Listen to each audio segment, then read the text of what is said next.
नहीं कहना था वो शब्दों से प्रकट हो गया, जो कहना था वो भीतर छूट गया, खाली कोरे शब्द चले गए, मुर्दा, निष्प्राण।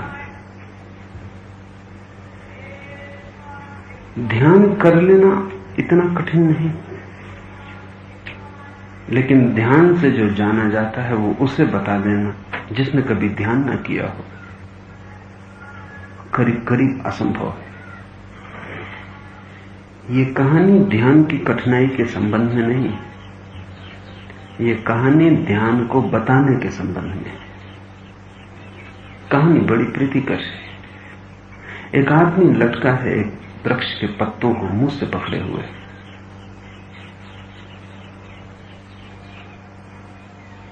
मुंह ही एकमात्र सहारा है, उसी से वो वृक्ष से लटका।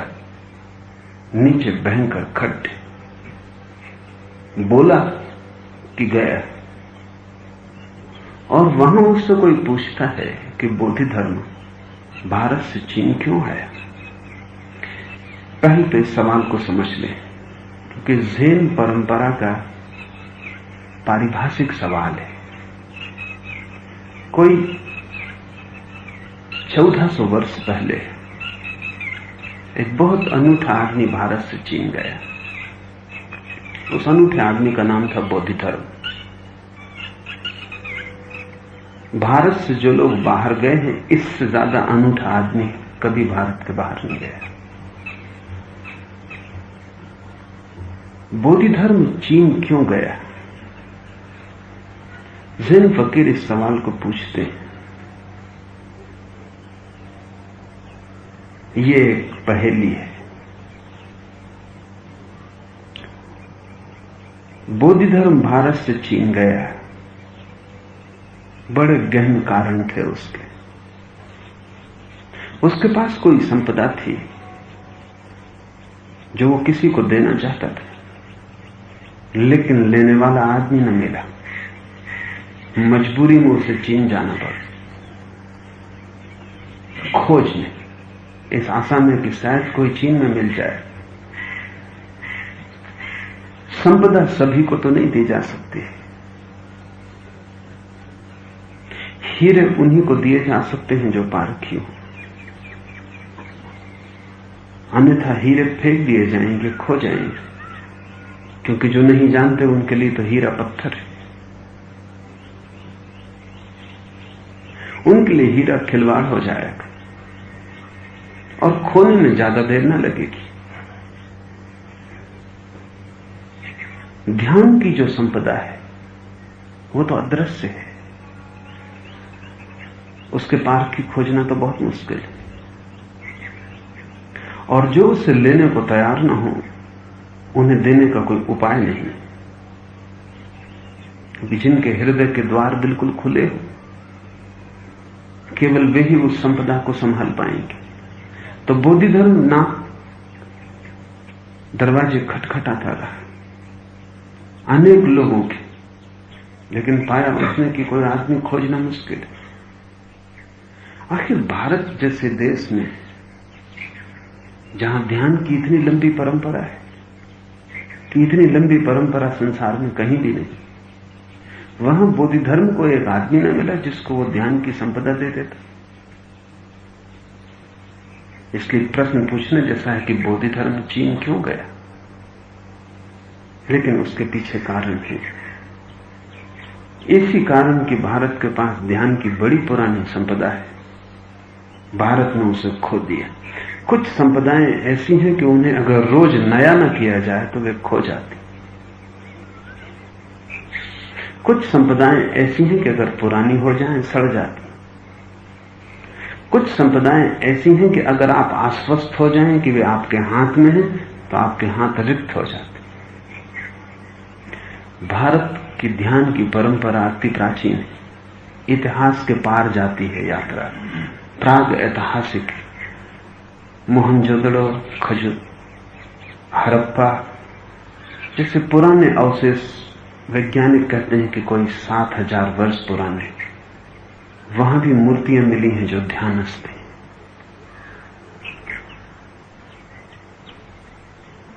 7,000 साल पहले भी हड़प्पा और खजुराहो में कोई ना कोई ध्यान कर रहा था। फिर बौद्ध धर्म को भारत में कोई मिल क्यों ना सका? ग्राहक, खरीदार। परंपरा इतनी पुरानी हो गई और शब्द इतने रटे रटाए हो गए और शास्त्र इतने कंठस्थ हो गए कि लोग ध्यान के संबंध में तो जानने लगे, ध्यान को भूल गए। और ध्यान के संबंध में जानना एक बात, ध्यान को जानना बिल्कुल दूसरी बात। प्रेम के संबंध में जानना एक बात हो, प्रेम को जानना बिल्कुल दूसरी बात। आप पंडित भी हो सकते हैं, प्रेम के संबंध में सारा शास्त्र पढ़ डालें, प्रेम पर शोध कार्य भी कर सकते हैं, कोई विश्वविद्यालय आपको डीलिट की डिग्री भी दे दे, लेकिन प्रेम करना बात और। क्योंकि प्रेम करने में तो मिटना होता है। प्रेम तो बड़ी खतरनाक यात्रा है। वहां तो अहंकार समाप्त होता है, वहां तो बूंद खोती है सागर में। प्रेम तो इस जगत में असंभव जैसी घटना है, क्योंकि वहां आप कम महत्वपूर्ण और दूसरा ज्यादा महत्वपूर्ण हो जाता है। वहां आपकी आत्मा जैसे दूसरे में समा जाती है, जैसे वही उसका जीवन आपका जीवन, उसकी मृत्यु आपकी मृत्यु हो जाती है। यह असंभव घटना है। दूसरे का साधन की तरह उपयोग नहीं, साध्य की तरह उपयोग असंभव है। तो प्रेम तो बहुत कठिन है। प्रेम के संबंध में जानना बहुत आसान है। शास्त्र खरीदे जा सकते हैं, सिद्धांत कंठस्थ हो सकते हैं। ध्यान के संबंध में भारत को इतनी बातें पता चल गई कि लोगों ने समझा कि अब ध्यान करने की कोई जरूरत नहीं, सब मालूम है।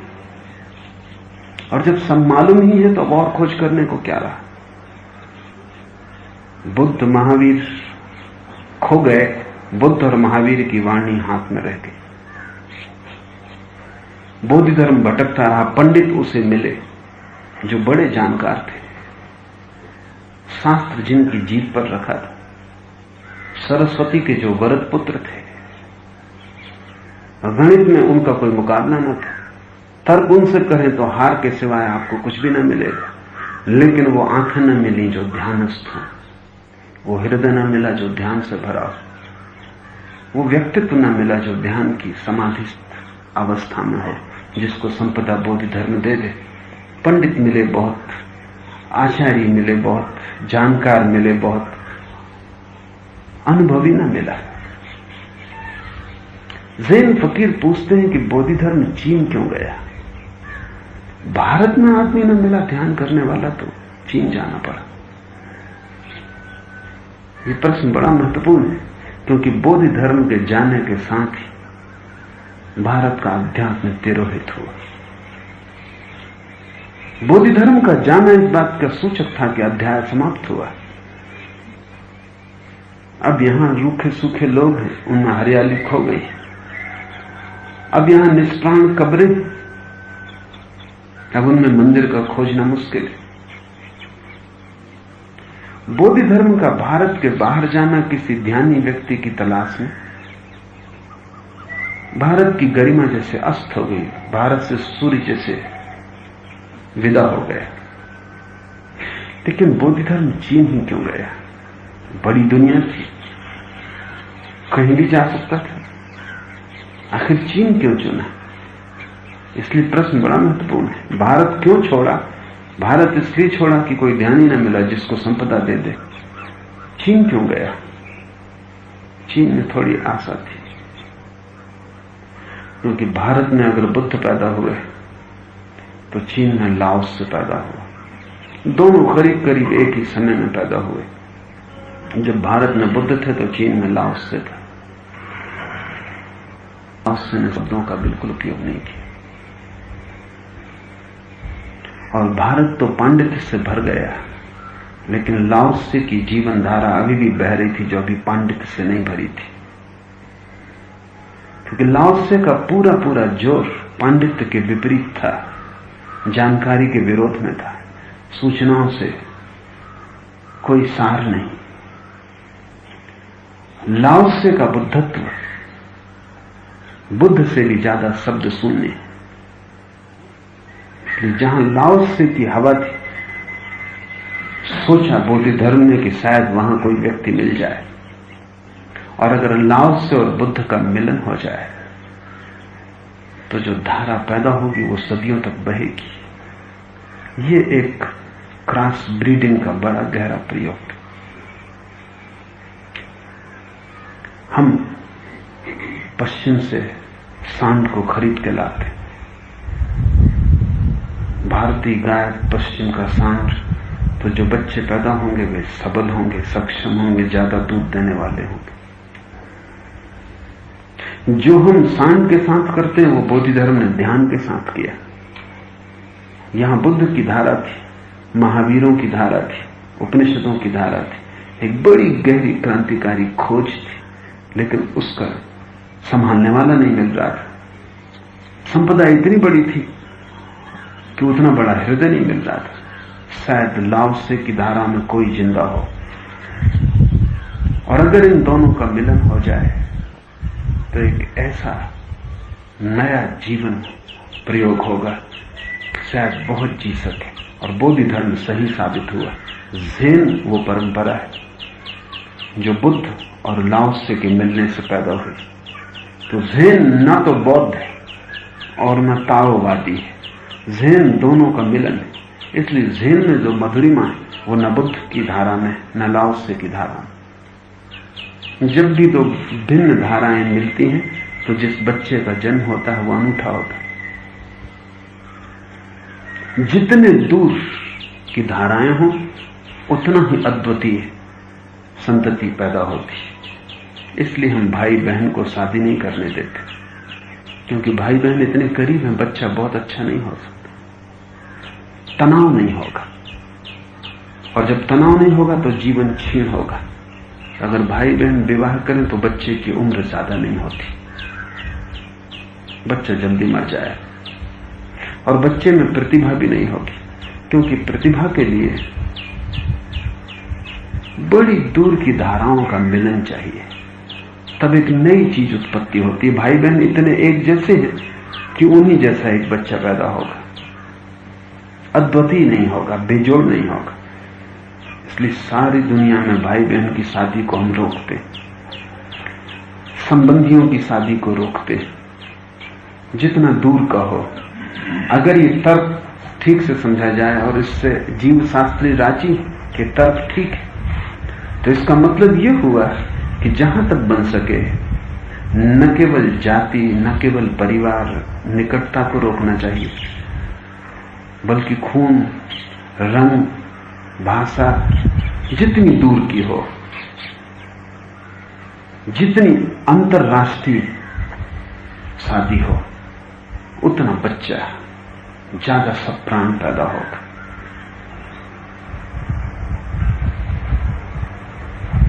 और जब दूर दूर की धाराएं मिलती हैं तब ऐसे बच्चे पैदा होते हैं। ऐसा और भी दफा हुआ है। बुद्ध और लाओत्से के मिलन से ज़ेन पैदा हुआ, इस्लाम और हिंदुओं के मिलन से सूफी चिंतना पैदा हुई।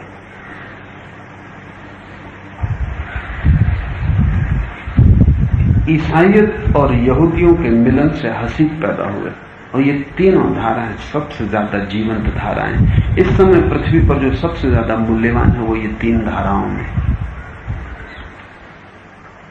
होना भी चाहिए। बुद्ध जैसा पिता और लाओत्से जैसी मां, या लाओत्से जैसा पिता और बुद्ध जैसी मां मिल सके तो जो संतति पैदा होगी वो अप्रतिम होगी। क्यों गया बोधि धर्म भारत से चीन? बौद्ध धर्म बुद्ध जैसा था। बुद्ध भी मिल जाते तो बोधि धर्म को ठीक अपने जैसा पाते कि जैसे दर्पण में देख रहे हैं अपने। लाओत्से की तलाश में गया और चीन ने इसमें खोज की, और आदमी खोज लिया जिसके हृदय में ये अपने हृदय को उंडेल सका। इस पे एक बड़ी जिम्मेवारी थी। महाकाश्यप को जो बुद्ध ने दिया था, और महाकाश्यप के बाद जो अलग अलग गुरुओं को सक्सेशन में मिला था, परंपरा से मिला था, वो बोधि धर्म के पास था।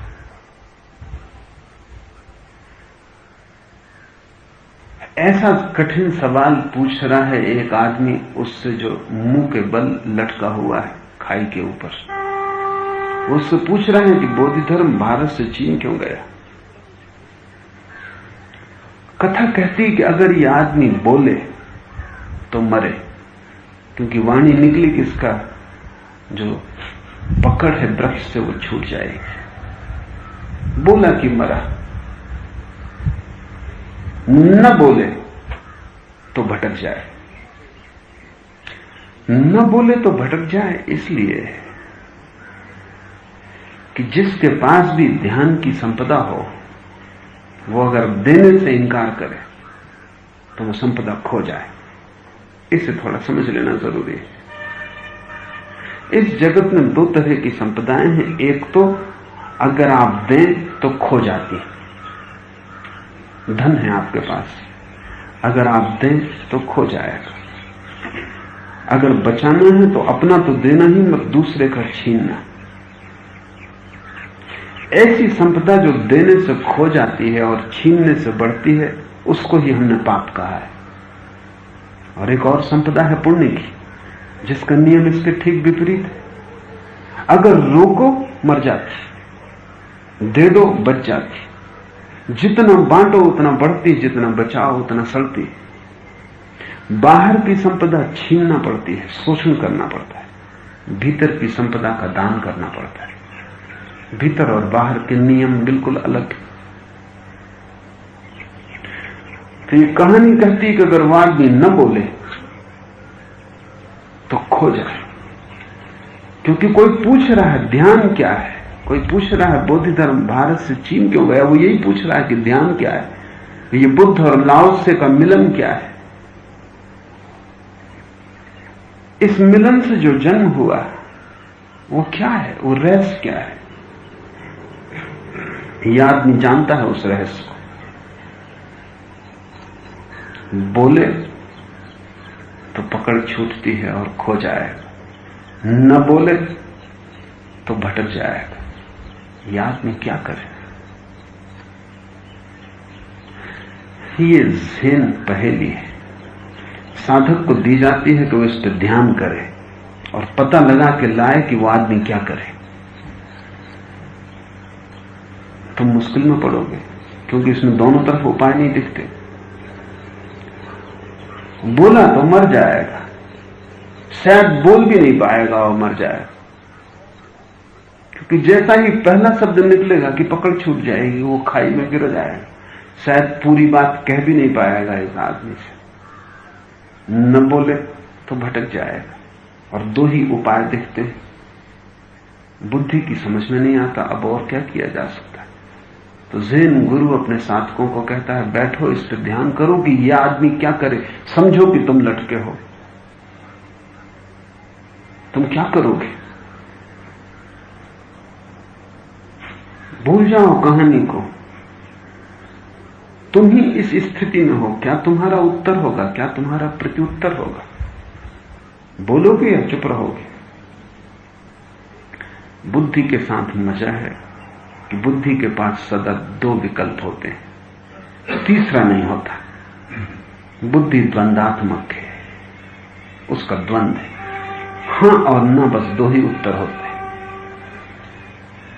और दोनों उत्तर पहले से ही बंद है। एक उत्तर दोगे तो खो जाओगे, दूसरा उत्तर दोगे तो भी खो जाओगे, और तीसरा उत्तर बुद्धि के पास नहीं है। अगर तुम इस पर सोचोगे सोचोगे सोचोगे तो कैसी घड़ी आएगी जब तीसरे उत्तर का जन्म होगा। वो बुद्धि से नहीं आएगा, क्योंकि बुद्धि के पास तीसरा होता ही नहीं। उसके पास हमेशा दो होते, एक दूसरे के विपरीत होते। और तीसरा बिल्कुल भिन्न है, गुणात्मक रूप से भिन्न है। ऐसा हुआ बोकोजू के एक शिष्य को उसने ये कहानी दी और कहा इस पर ध्यान कर। उसने कई तरकीबें खोजी, क्योंकि ये दो तो उपाय थे नहीं। तो उसने कहा कि वो कुछ हाथ से इशारा करे।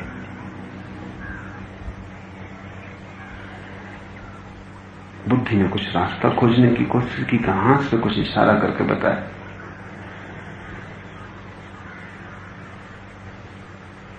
तो बोकुज ने कहा, जो शब्दों से कहना मुश्किल है, क्या हाथ के इशारे से कहा जा सकेगा? क्या उपाय है, कह के बताओ। बोधि धर्म क्यों आया चीन, इसको हाथ के इशारे से कह के बताओ। ये कोई पानी पीना तो नहीं है कि तुम हाथ के इशारे से बता दो कि पानी पीना है, कि भूख लगी। शरीर के संबंध में थोड़ी सूचनाएं हाथ के इशारे से दी जा सकती हैं, क्योंकि दूसरे को भी उनकी अनुभूतियां हैं। दूसरे को भी प्यास लगी है कभी, तो तुम जब हाथ की अंजलि बना के इशारा करते हो, वो समझ जाता है कि प्यास लगी। दूसरे को भी भूख लगी, तो तुम जब हाथ की मुट्ठी बांध के मुंह की तरफ इशारा करते हो, तो वो समझ जाता है। इशारा काम का है अगर दूसरे का भी अनुभव वैसा ही हो जैसा तुम्हारा। लेकिन अगर दूसरे को पता ही होता कि बोधि धर्म क्यों चीन आया, तो तुमसे पूछता क्यों?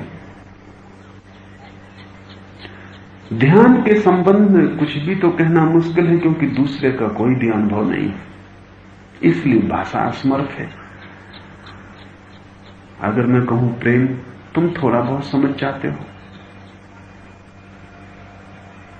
मैं कहूं वृक्ष, तुम थोड़ा बहुत समझ जाते हो।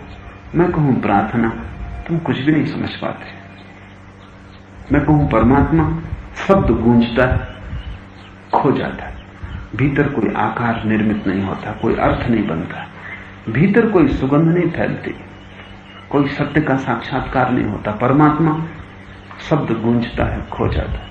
जैसे हवाएं गूंजी हो वृक्षों में, थोड़ी चहल पहल हुई हो, कुछ सूखे पत्ते गिर गए, हवाएं जा चुकी, वृक्ष फिर मौन खड़े। ऐसा ही परमात्मा गूंजता है, लेकिन भीतर कोई अर्थ निर्मित नहीं होता।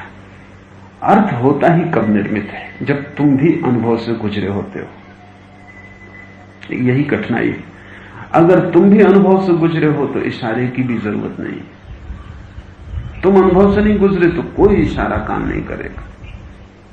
और जब शब्द जो कि ज्यादा सूक्ष्म, जो कि बारीक और महीन, जो कि नाजुक इशारे कर सकते हैं, जब वे असमर्थ हैं, तो इतना स्थूल इशारा हाथ का कैसे काम आएगा? वो गुजरने का भाग जाए यहां से, और दोबारा इस तरह के उत्तर मत लाना।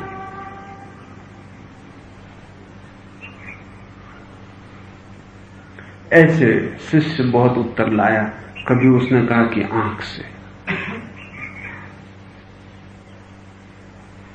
कभी उसने कहा कि मुंह को तो बंद रखे लेकिन भीतर आवाज करे।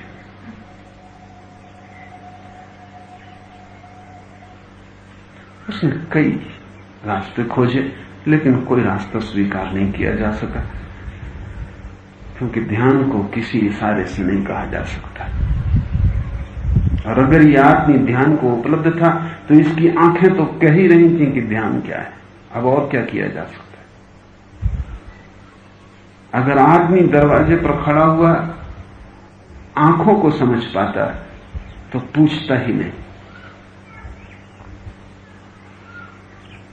फिर क्या हुआ? साल बीत गए, शिष्य अनेक उत्तर लाया, सब उत्तर अस्वीकार कर दिए गए।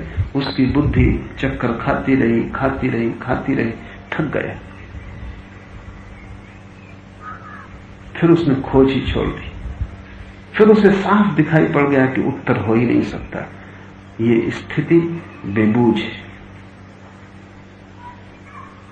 बहुत दिन तक शिष्य नहीं आया तो बोकुजू उसकी तलाश में गया कि क्या हुआ, क्योंकि वो तो 2-4 दिन में उत्तर खोज के ले आता था। देखा एक वृक्ष के नीचे शिष्य मौन बैठा है। बोकुजू ने उसे हिलाया, शिष्य ने आंखें खोली, उसकी आंखें शून्य थी। उसके भीतर कोई विचार न थे, उसके मन के आकाश पर कोई बदली न थी, कोई पक्षी न उड़ता था। वो ऐसे बैठा रहा जैसे कुछ भी नहीं हुआ है। बोकुजू आया है ये भी जैसे कोई घटना नहीं घटी। उसकी आंखों में रत्ती भर फर्क न पड़ा। गुरु सामने खड़ा था, उसने झुक के प्रणाम भी न किया। गुरु सामने खड़ा था, जरा सी भी झिझक उसे भीतर न आई, पूछेगा कि वो सवाल उस आदमी का क्या हुआ, वो जो वृक्ष से लटका है, उसने क्या उत्तर दिया। न सवाल उठा, न जवाब उठा, न गुरु की मौजूदगी से कोई भेद पड़ा। बोकू जो झुका और शिष्य के चरण छुए।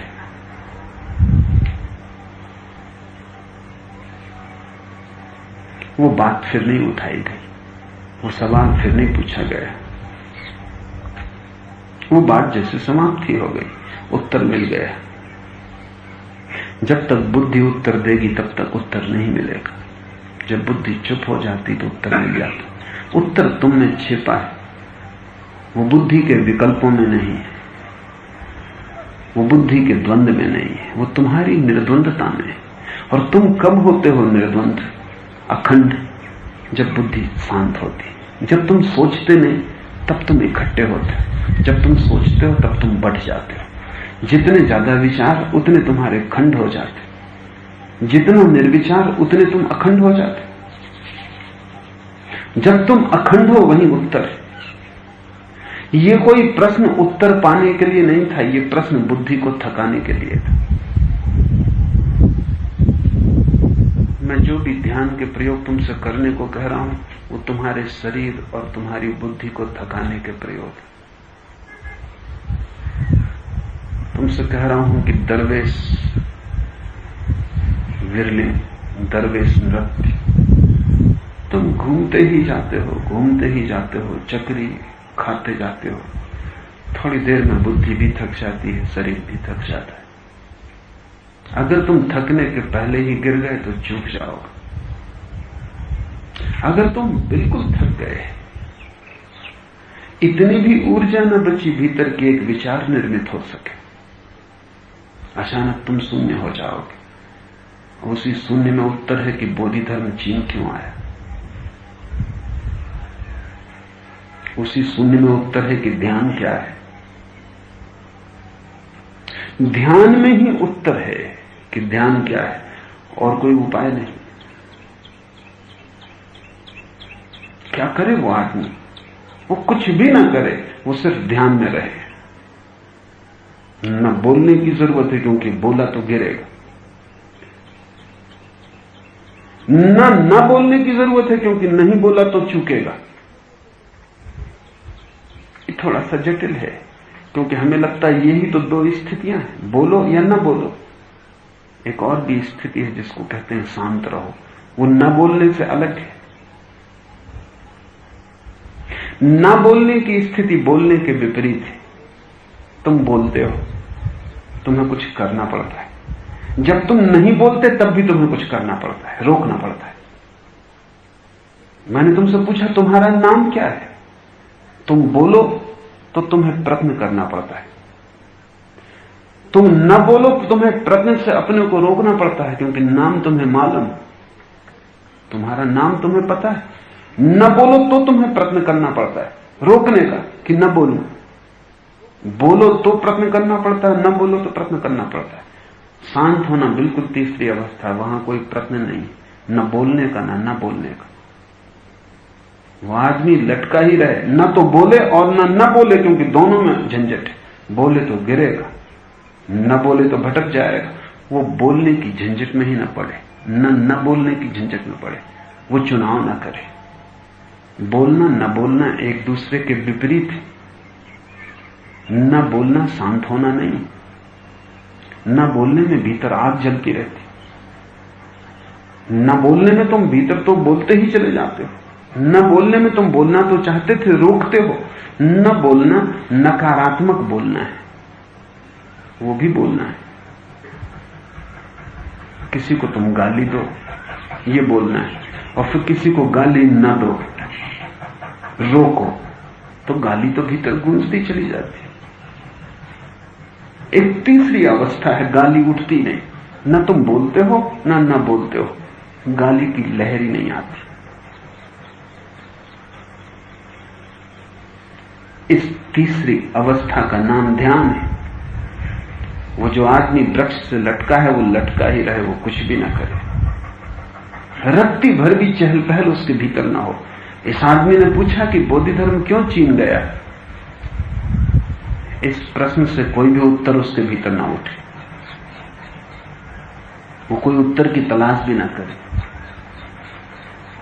तब न तो बोलना होगा और न बोलना होगा, तब वो द्वंद्व के पार हो जाएगा, तब वो शांत रहेगा जैसे किसी ने कुछ पूछा ही नहीं, जैसे किसी को कुछ जवाब देना भी नहीं है। तब वो ध्यानस्थ होगा, और ध्यान का उत्तर सिर्फ ध्यान है। जब भी कोई उतनी गहरी बात पूछता है तो शब्द तो छिछले हैं, ऊपर ऊपर है, इनसे उस गहराई की कोई खबर नहीं दी जा सकती। तुम्हें उस गहराई में खड़े रह जाना पड़ेगा, और अगर वो तुम्हारी गहराई नहीं समझ पाएगा तो तुम्हारे शब्द कैसे समझेगा? नान इनसे किसी ने पूछा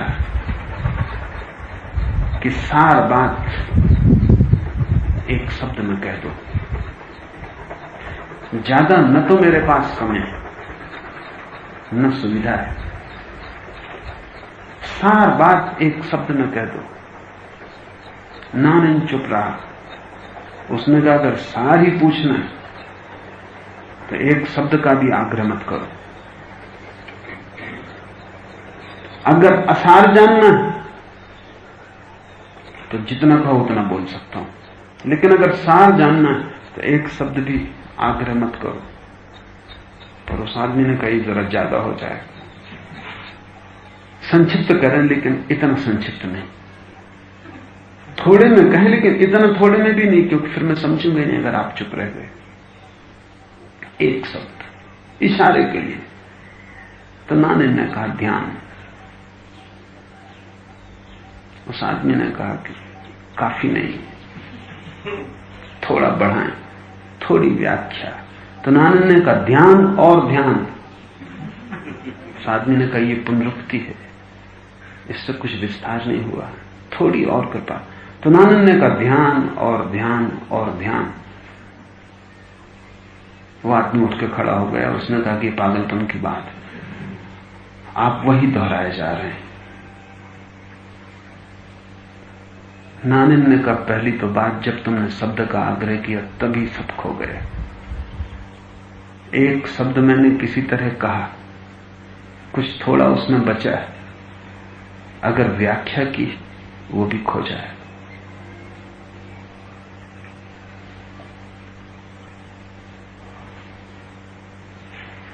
ध्यान का उत्तर, ध्यान के संबंध में कुछ पूछा गया हो तो ध्यान ही है। अगर कोई तुमसे पूछे प्रेम क्या है, तो तुम्हारा प्रेम पूर्ण होना ही उत्तर हो सकता है, और कोई उत्तर नहीं हो सकता। तुम जो भी उत्तर दोगे वो छोटा पड़ेगा, ओछा पड़ेगा। इसलिए सभी संत पीड़ित रहे हैं कि वे कह नहीं पाते जो कहना चाहते हैं। रविन्द्रनाथ ने अपने अंतिम दिनों में लिखा है, रविन्द्रनाथ तो महाकवि हैं, कोई 6000 गीत उन्होंने लिखे। पश्चिम में शैली को बहुत बड़ा कवि कहा जाता है, उसके 2000 गीत। शैली के सभी गीत संगीत में नहीं बांधे जा सकते, रविन्द्रनाथ के सभी गीत संगीतबद्ध। तो और क्या उपलब्धि हो सकती है इस पृथ्वी पर? महान से महान कवि। एक मित्र ने मरते समय उनसे कहा कि तृप्त हो तुम, संतुष्ट हो, जो पाना था तुमने पा लिया, यश प्रतिष्ठा ख्याति सब तुम्हें मिला। एक पैगंबर की तरह तुम पूजे गए, एक कवि की तरह नहीं, एक ऋषि की तरह तुम्हें सम्मान मिला, और तुमने इतने गीत लिखे कि शायद दोबारा कोई आदमी नहीं लिख सकेगा, और हर गीत अनूठा है, तुकबंदी नहीं है, हृदय से आया है। रविन्द्रनाथ ने कहा बंद करो ये सब बातचीत, क्योंकि मैं बड़े दुख में मर रहा हूं। जो मैं गाना चाहता था वो तो मैं अभी तक गा नहीं पाया। अगर तुम मुझसे पूछो तो मैं मरते इन क्षणों में परमात्मा से प्रार्थना कर रहा हूं कि ये भी क्या बात हुई। बामुश्किल तो ठोंक पीट के साज बिठा पाया था। अब गाने का वक्त करीब आ रहा था कि पर्दा गिरने लगा। अभी तो सिर्फ ठोंक पीट कर रहा था अपने वाद्य यंत्रों पर की तैयारी हो जाए तो गाऊं। अभी गा कहां पाया था, और जिससे लोगों ने संगीत समझा वो तो केवल साज बिठा रहा था। और अब जबकि लगता है कि साज बैठने के करीब आया, संगति बंधती थी, सुर संभले थे, भरोसा बढ़ा था, और हृदय आपूरित था कि अब बहूंगा, अब गाऊंगा। ये जाने का वक्त आ गया। ये क्या मजाक है। जो भी जानते हैं उन्हें ये मजाक ख्याल में आएगा ही, क्योंकि जब वे कहने में समर्थ होते हैं तब वाणी खोने के करीब आ जाती। जब वे बता सकते थे तब जाने का समय आ जाता। जबकि स्वागत होना था, समारंभ होना था उनके आने का, तब विदा का क्षण। जबकि वे पैदा होने के करीब थे तब मौत घट जाती। और ऐसा सदा ही होगा। इसमें किसी परमात्मा के हाथ कोई मजाक नहीं है। ये जीवन की प्रक्रिया है कि जितना गहरा तुम पाओगे उतना ही बताना मुश्किल होता जाएगा। रविन्द्रनाथ को अगर 100 साल की उम्र और दे दी जाती तो मैं कहता हूं कि 100 साल के बाद भी वो यही कहते मरते वक्त। इससे कुछ भेद न पड़ता, इसमें जरा भी भेद नहीं पड़ता। शायद पीड़ा और भी बढ़ जाती, क्योंकि 100 साल में वे और भी गहरे हो जाते, और जितनी भीतर गहराई बढ़ती है उतना बाहर तक खबर लाना मुश्किल होता जाता है।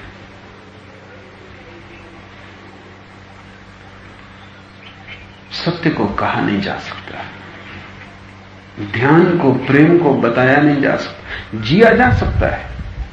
इसलिए जीना ही बताने का एकमात्र ढंग है। तो उस आदमी को न तो बोलने की जरूरत है, न बोलने की जरूरत है। वो ध्यान का फूल बना लटका रहे। और क्यों ऐसी कहानी चुनी होगी इन ज़ैन फकीरों ने? क्योंकि कोई भी तो ऐसा वृक्ष के पत्तों को मुंह में पकड़ के लटका नहीं। पर मैं तुमसे कहता हूं, कहानी यही है, सभी लोग लटके, क्योंकि किसी भी क्षण मौत घट सकती है। और इतना ही सहारा है जैसे दांत से दबा रखी हो वृक्ष की शाखा, बस इतना ही सहारा है। जरा में टूट सकता है ये धागा। ये धागा बहुत बारीक है, मकड़ी के जाल से भी ज्यादा बारीक। जरा सा इशारा और ये टूट सकता है। ये मतलब है कथा का। हर आदमी ऐसा ही लटका है, नीचे खाई है, किसी भी क्षण मौत घट सकती है। महाभारत में एक मधुर घटना है। एक भिखारी भीख मांग रहा है युधिष्ठिर के द्वार पर। पांडव पांचों भाई अज्ञातवास में छिपे हैं।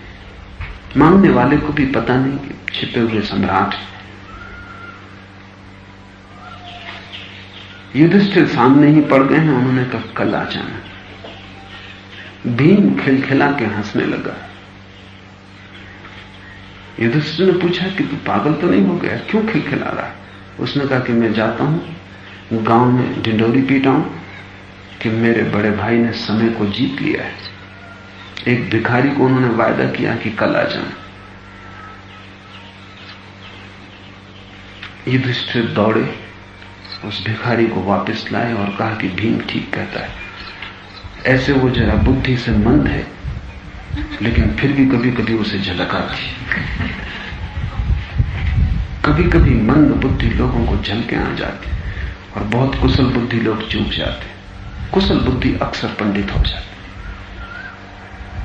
जो युधिष्ठिर को न दिखाई पड़ा वो धर्मराज थे, धर्म के ज्ञाता थे। लेकिन धर्म के ज्ञाता अक्सर अंधे होते, क्योंकि शास्त्र आंखों पर छप जाते, फिर सत्य नहीं दिखाई पड़ता, जो है वो नहीं दिखाई पड़ता। पढ़ते शास्त्रों की इकट्ठी हो जाती। इसलिए जो दिखाई नहीं पड़ा युधिष्ठिर को, वो दिखाई पड़ गया भीम को। भीम सीधा साधा आदमी, निष्कपट है, लड़ सकता है, क्रोधित हो सकता है, प्रेम कर सकता है, लेकिन पंडित नहीं है। जी सकता है लेकिन शब्दों का कोई मालिक नहीं। उसे एक बात सीधी सी दिखाई पड़ गई, ये भी क्या मजाक, कल का भरोसा नहीं है। और तुम भिखारी से कहते हो कल आ जाना, कल तुम रहोगे यहां, तुम्हें पक्का है कल भिखारी बचेगा। चीन में कथा है ताओ को स्वीकार करने वाले लोगों की, कि एक सम्राट नाराज हो गया अपने वजीर पर, उसने उसे जेल में डाल दिया। लेकिन जिस दिन उसको फांसी लगने वाली थी, अचानक उसके घर लोग तो रो रहे थे, छाती पीट रहे थे, वो घोड़े पे सवार घर वापस लौट आया। पत्नी को भरोसा न हुआ, बेटों को भरोसा न हुआ। उन्होंने कहा कि क्या हुआ, क्या चमत्कार, हम तो समझे थे कि बस 6 बजे शाम फांसी हो जाने वाली। वजीर ने कहा कि चमत्कार ही समझो, नियम है राज्य का कि घंटे भर फांसी के पहले सम्राट आता है जिसकी फांसी हो रही उससे मिलने। वो मिलने मुझसे आया था। जब वो मिलने मुझसे आया, मैंने सोचा कि एक दांव लगाना बुरा नहीं। मैं रोने लगा। मुझे रोते देख के सम्राट ने पूछा कि तू और रोता है? और मैं तो सोचता था तू एक बहादुर आदमी है, तूने अनेक युद्ध लड़े, तू अनेक बार जीता है, तू रोएगा ये मैं सोच भी नहीं सकता। तो मैंने कहा कि मैं इसलिए रो भी नहीं रहा हूं, मौत देख कर नहीं रो रहा हूं, तुम्हारे घोड़े को देख कर रो रहा हूं जो तुम दरवाजे के बाहर बांधा है। सम्राट हैरान हुआ, उसने कहा घोड़े को देख कर रोने की क्या बात? वजीर ने कहा कि मैं एक कला सीखा था कि मैं घोड़ों को आकाश में उड़ना सिखा सकता हूं, लेकिन एक खास जाति का घोड़ा चाहिए। उसे खोजता रहा, जिंदगी भर वो न मिला, और जो घोड़े पर बैठ के तुम आए हो यही उस जाति का घोड़ा है। रो रहा हूं कि सारी कला व्यर्थ गई, घंटे भर बाद तो मुझे मरना है, अब तो कुछ उपाय नहीं, जो मैं जानता था मेरे साथ खो जाएगा। सम्राट लोभी स्वभाव था, अगर उसके पास उड़ने वाला घोड़ा हो सके तो जगत में उसका कोई मुकाबला ना हो। उसने कहा तो ठहर, घबरा मत, कितना समय चाहता है?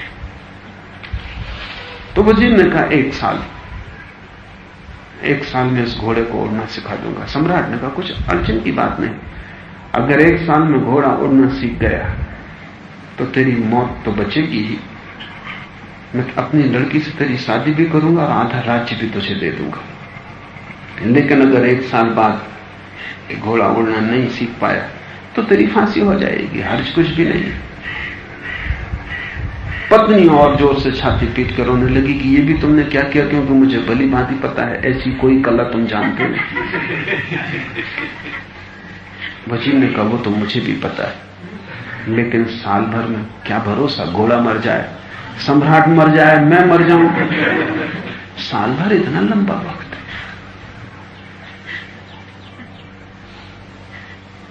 और दुनिया में चमत्कार तो घटते हैं, कौन जाने घोड़ा सीख ही जाए, उड़ना सीख जाए। साल भर काफी है, बहुत ज्यादा है।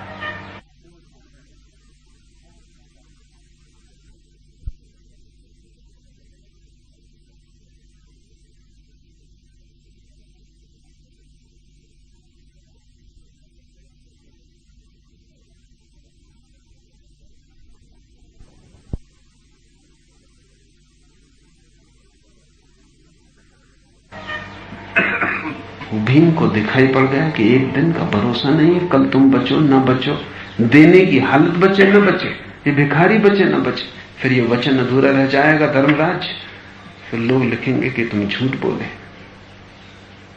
युधिष्ठिर दौड़े, उस भिखारी को भिक्षा दी, का तू जल्दी ले जा, देर ना हो जाए।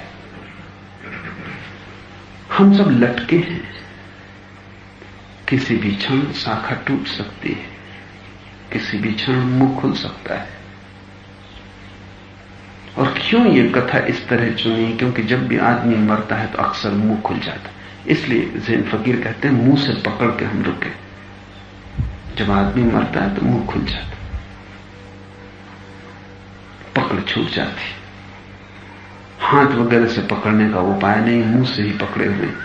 ऐसे ये बात और भी गहराई में सच है, क्योंकि जिस श्वास के धागे से हम बंधे हैं वो हमारे मुंह से जुड़ा है, हाथों से नहीं।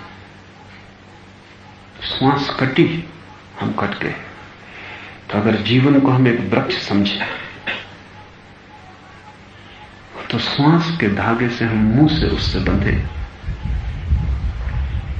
श्वास ही हमें रोके हुए। श्वास गई, फिर हाथ से श्वास को पकड़ने का कोई उपाय नहीं।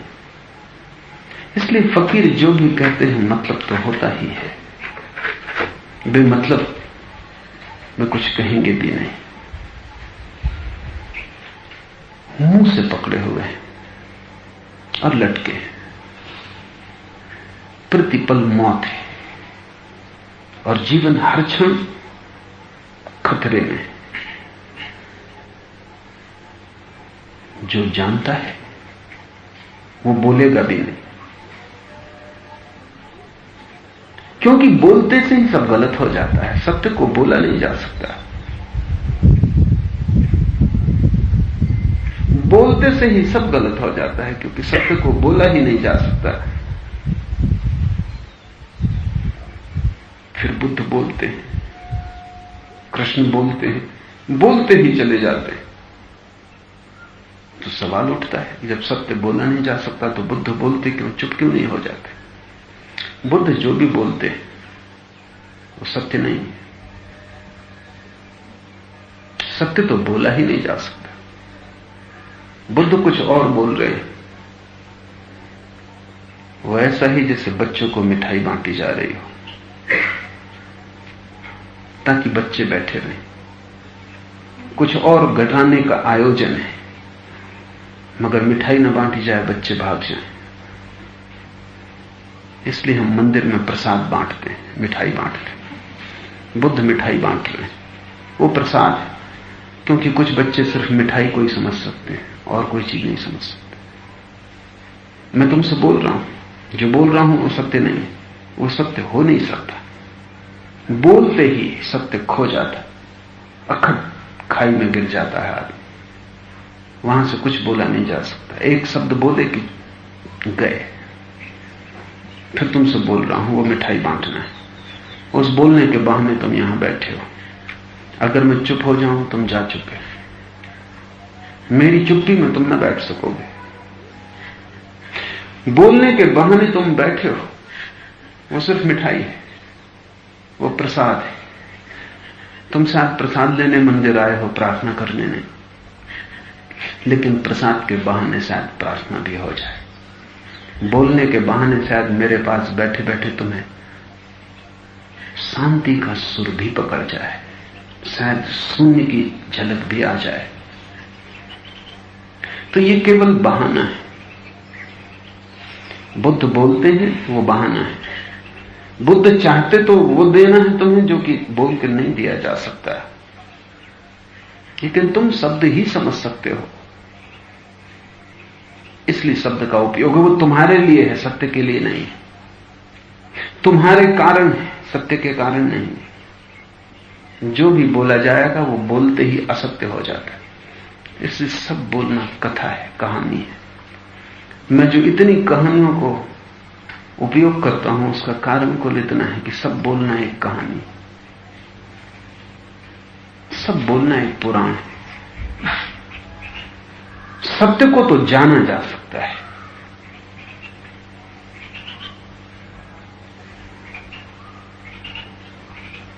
जानने की यात्रा भी कठिन तो है, असंभव नहीं। लेकिन दोनों बातें समझ लेनी जरूरी है।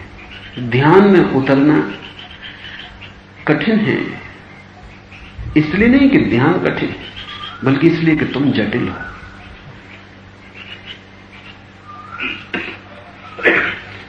एक आदमी नदी के किनारे खड़ा है। तैरना कठिन नहीं है,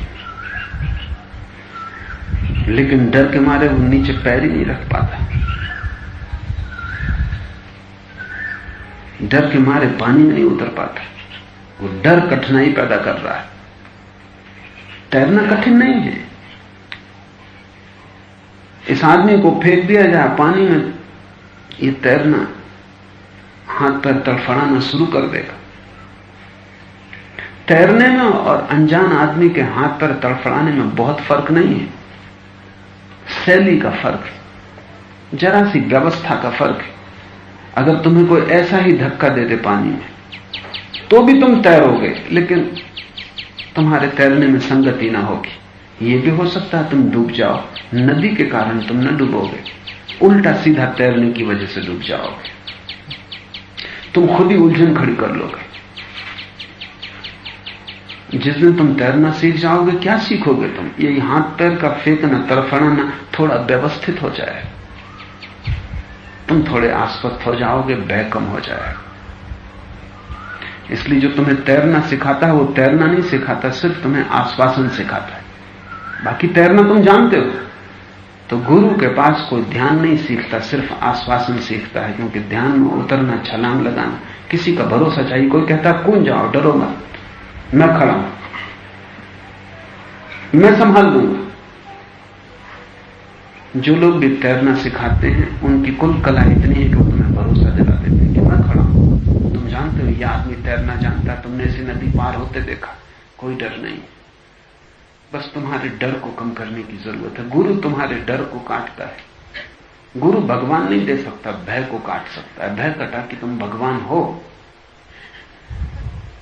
तुम्हारी हिम्मत बढ़ी, तुमने छलांग ली कि तैरना तो तुम्हें आता ही है। तैरने को तुम कभी भूले ही नहीं हो, इसलिए एक बार तैरना आ जाए तो फिर कोई कभी नहीं भूलता। बड़ी मजे की बात है, और सब चीजें भूल जाती। तैरना क्यों नहीं भूलता? तुम 30 साल तक मत तैरो, भूलोगे नहीं। 30 साल तक और कोई चीज याद रखने की कोशिश करो। 30 साल तक मां को न देखा हो तो मां का चेहरा भूल जाए, संदिग्ध हो जाओ। 30 साल तक भाषा का उपयोग न किया हो, भाषा भूल जाएगी। 30 साल लंबा वक्त है, लेकिन 30 साल तैरना मत, तो भी भूलोगे नहीं। पानी मोतरे की तैरना है, जरूर तैरने में कुछ फर्क है। तैरने का संबंध तुम्हारी स्मृति से होता तो तुम इसे भी भूल जाते। तैरना तुम शायद जानते ही हो, इसका संबंध स्मृति से नहीं। इसे तुमने कभी सीखा नहीं, अगर सीखा होता तो भूल सकते थे। इसका सिर्फ आविष्कार हुआ है, ये मौजूद था, तुम सिर्फ पहचाने, प्रतिभिज्ञा हुई, रिकॉग्नाइज किया कि मैं जानता हूं। और जिस दिन तुम ठीक से पहचान लोगे उस दिन तैरने की भी जरूरत नहीं पड़ती। कुशल तैराक नदी में लेट जाता है, हाथ पैर भी नहीं तड़फड़ाता, नदी ही उसे संभालती। इतनी भी जरूरत नहीं रहती, क्योंकि उसका भय बिल्कुल कम हो गया है। भय ही डुबाता है, नदी नहीं डुबाती। इसलिए मुर्दे को डुबाना मुश्किल है, क्योंकि मुर्दे को भयभीत करना मुश्किल है। मुर्दे को छोड़ दो नदी में, वो तैरता चला जाता। लाख नदी कोशिश करे, कितनी ही गहरी हो, नदी मुर्दे को नहीं डुबा सकती, जिंदा को डुबाती, क्योंकि जिंदा भयभीत होता है। तब जरा सोचना जैसा है कि नदी डुबाती है या भय डुबाता है। तैरने में कठिनाई है या तुम्हारे भयभीत चित्त की जटिलता है? तुम्हारे भय में सारी जटिलता है। ध्यान तो सरल है, तुम कठिन हो। तुम्हारी कठिनाई जितनी कटेगी उतना ही ध्यान सरल होता जाएगा। जिस दिन तुम्हारे भीतर कोई कठिनाई ना होगी, तुम पाओगे ध्यान इतना सरल है जैसे श्वास लेना। तुम्हें कुछ भी नहीं करना होता।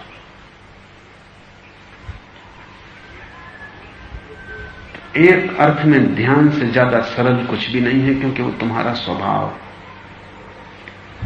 दूसरे अर्थ में ध्यान से कठिन कुछ भी नहीं है, क्योंकि तुम बहुत जटिल हो गए हो।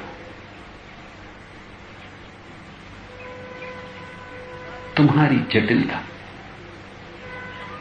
काटने में ही सारी साधना है। लेकिन यह असंभव नहीं है, क्योंकि जटिल तुम ही हुए हो, जानकर हुए हो, कोशिश कर करके हुए हो। विपरीत यात्रा करोगे, जटिलता कट जाएगी।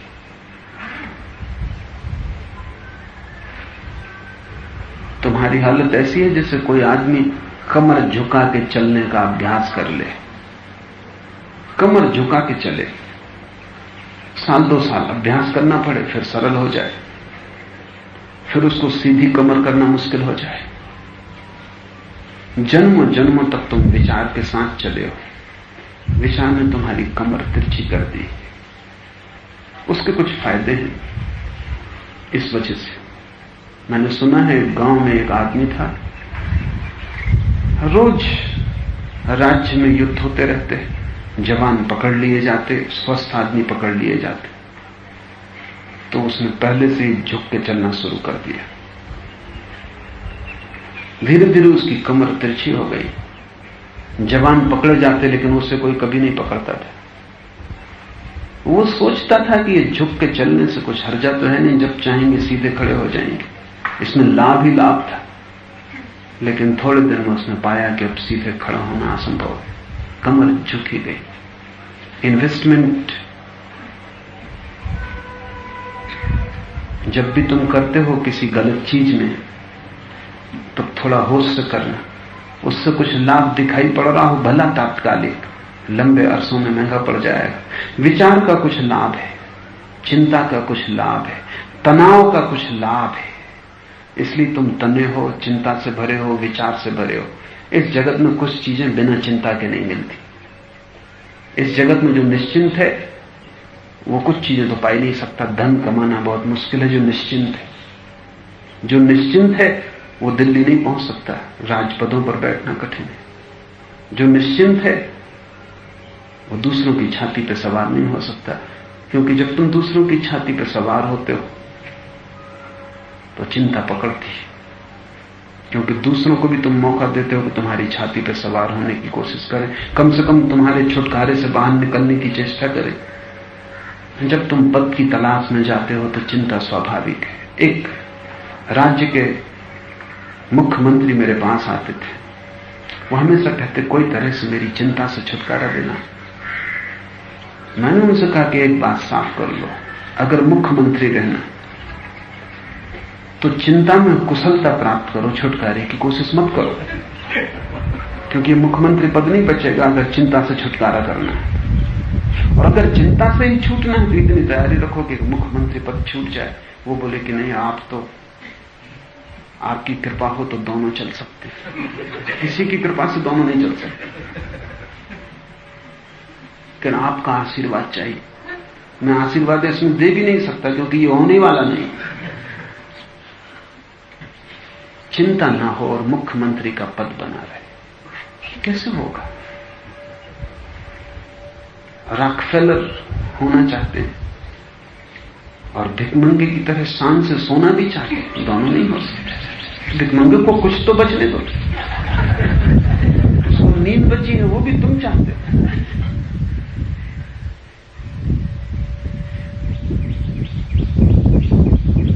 भिखमंगा शांति से सो सकता है क्योंकि खोने को कुछ नहीं है, इसलिए अशांति और चिंता का कारण क्या है? तुम्हारे पास जितना खोने को होगा उतनी अशांति और चिंता बढ़ेगी। लेकिन आदमी इसी मूढ़ता का प्रयोग करना चाहता है जीवन में, इसी आशा में कि चिंता भी ना रहे, धन भी हो, पद भी हो, प्रतिष्ठा भी हो, महत्वाकांक्षा भी पूरी हो और चिंता भी ना हो। तुम असंभव की मांग कर रहे हो। यह असंभव होने वाला नहीं है, स्पष्ट हो जाना जरूरी है। चिंता जाएगी तो महत्वाकांक्षा जाएगी, तब ध्यान उत्पन्न होगा। इसलिए बहुत लोग ध्यान में उत्सुक होते हैं लेकिन गलत कारण से उत्सुक होते हैं। और जो धंधा करने वाले गुरु हैं वो समझते हैं कि किस कारण से लोग ध्यान में उत्सुक होते हैं। तो महेश योगी जैसे व्यक्ति प्रचारित करते हैं कि इस जगत में भी लाभ होगा, उस जगत में भी लाभ होगा। ध्यान करोगे धन भी मिलेगा, धर्म भी मिलेगा। अमेरिका में अगर किसी से कहा जाए कि सिर्फ धर्म मिलेगा तो कोई उत्सुक ही नहीं होगा। धर्म चाहता कौन? लोग धन चाहते, और धन के साथ साथ अगर शांति भी मिलती हो तो लोग लेने को तैयार हैं। लेकिन बात ही व्यर्थ है। चिंता का कुछ लाभ है, इसलिए तो लोग चिंतित हैं। नहीं तो लोग चिंतित क्यों होते? लोग बिना कारण चिंतित, बिना लाभ के चिंतित। तुम चिंता छोड़ना चाहते हो, लाभ बचा लेना चाहते हो। यही जटिलता है। जिस दिन तुम्हें ये साफ हो जाएगा उस दिन तुम चिंता को उतार कर रख सकते हो, लेकिन साथ ही लाभ भी जाता है चिंता का। महालाभ के द्वार खुलते हैं, लेकिन उनका तुम्हें कोई पता नहीं है। ध्यान सरल है, तुम्हारी सरलता चाहिए। और तुम्हारी सरलता का अर्थ है विपरीत दिशाओं में यात्रा मत करो, तुम सरल हो जाओ।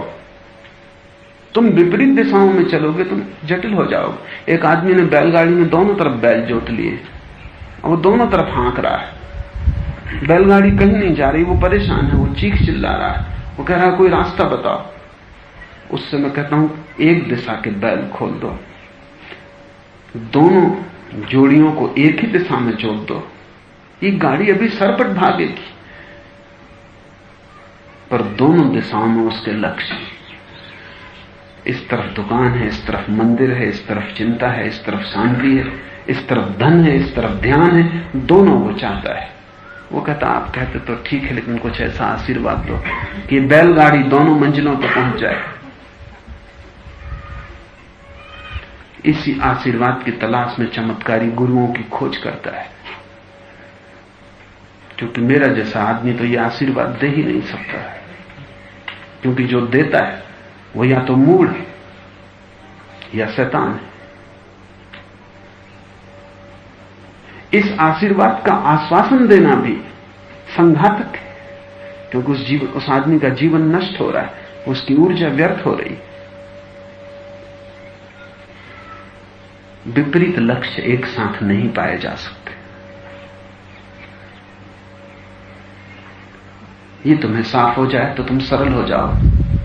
सरलता का अर्थ है तुम्हारे जीवन में विपरीत खो गए, तुम्हारा जीवन एक लयबद्ध धारा हो गया, तुम एक तरफ बहना शुरू हो गए, फिर कोई अड़चन नहीं, फिर तुम्हारी सरिता ध्यान के सागर में अपने आप गिर जाएगी।